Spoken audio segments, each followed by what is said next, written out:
अपराध कथा। दोहरे चेहरे। सूरज ढल चुका था और रात का सन्नाटा पूरे शहर पर छा गया था।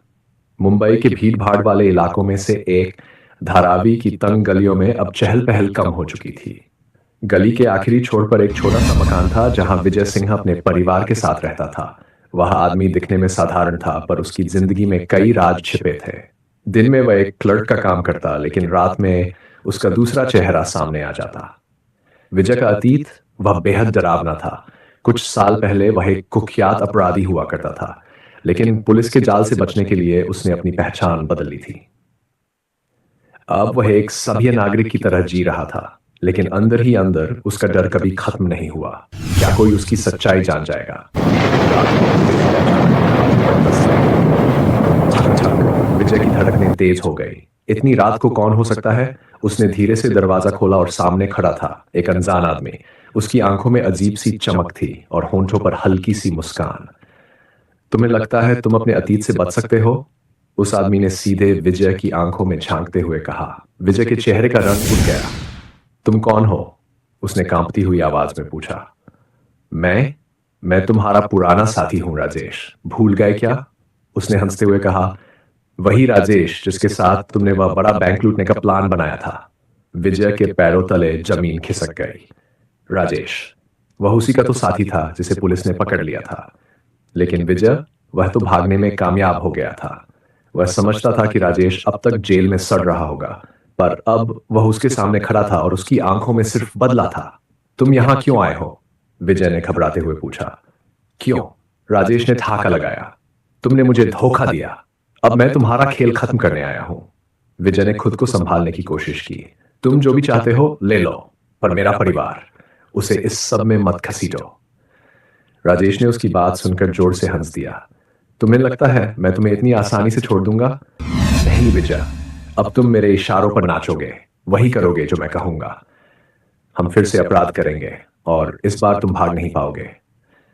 विजय जानता था अगर उसने राजेश की बात नहीं मानी तो वह उसके परिवार को नुकसान पहुंचा सकता है। मजबूरी में विजय ने उसकी बात मान ली। राजेश ने उसे एक बड़ा काम दिया, हथियारों की तस्करी का सौदा।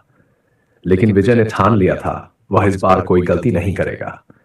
विजय ने एक खतरनाक फैसला किया। उसने पुलिस से संपर्क किया। अगर मैं पुलिस की मदद करूं तो शायद मैं और मेरा परिवार बच सके, उसने सोचा। इंस्पेक्टर अरुण, जो इस मामले की जांच कर रहे थे, विजय की बात सुनकर हैरान रह गए। उन्होंने विजय से कहा, अगर तुम सच में हमारे साथ हो तो हम तुम्हें बचा लेंगे, लेकिन तुम्हें राजेश को हमारे हवाले करना होगा। विजय तैयार हो गया। एक गुप्त योजना बनाई गई। राजेश को शक न हो, इसके लिए विजय ने सब कुछ सामान्य रखा। सौदा एक बड़े गोदाम में होना था। विजय ने पूरी जानकारी पुलिस को दे दी थी। अब बस सही वक्त का इंतजार था। सौदे का दिन आ चुका था। विजय और राजेश दोनों गोदाम में पहुंचे। हर कदम पर तनाव महसूस हो रहा था। राजेश की आंखें विजय पर टिकी हुई थी। उसे शक तो था, पर विजय ने कोई गलती नहीं की।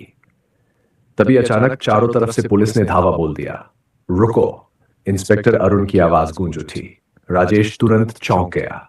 उसने तुरंत विजय को पकड़ लिया, उसकी बंदूक उसकी तरफ तानी। तूने मुझे धोखा दिया, विजय ने ठंडे स्वर में कहा। नहीं राजेश, मैंने वही किया जो सही था।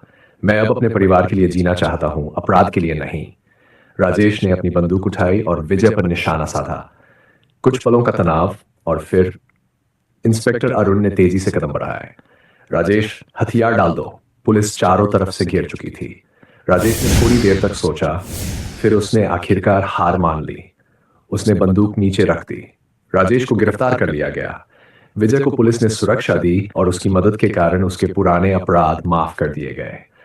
उसने अपने परिवार के साथ एक नई जिंदगी की शुरुआत की, लेकिन दिल के किसी कोने में अब भी अतीत के डर थे। क्या वह सच में अपने पुराने चेहरे से पूरी तरह छुटकारा पा पाया था? यह कहानी साबित करती है, कोई कितना भी चालाक क्यों न हो, अपराध की दुनिया में सच्चाई हमेशा सामने आ जाती है। आखिरकार अपराधी को अपने कर्मों का सामना करना ही पड़ता है। सैर क्राइम की तह तक जाने वाली सच्ची रिपोर्टिंग।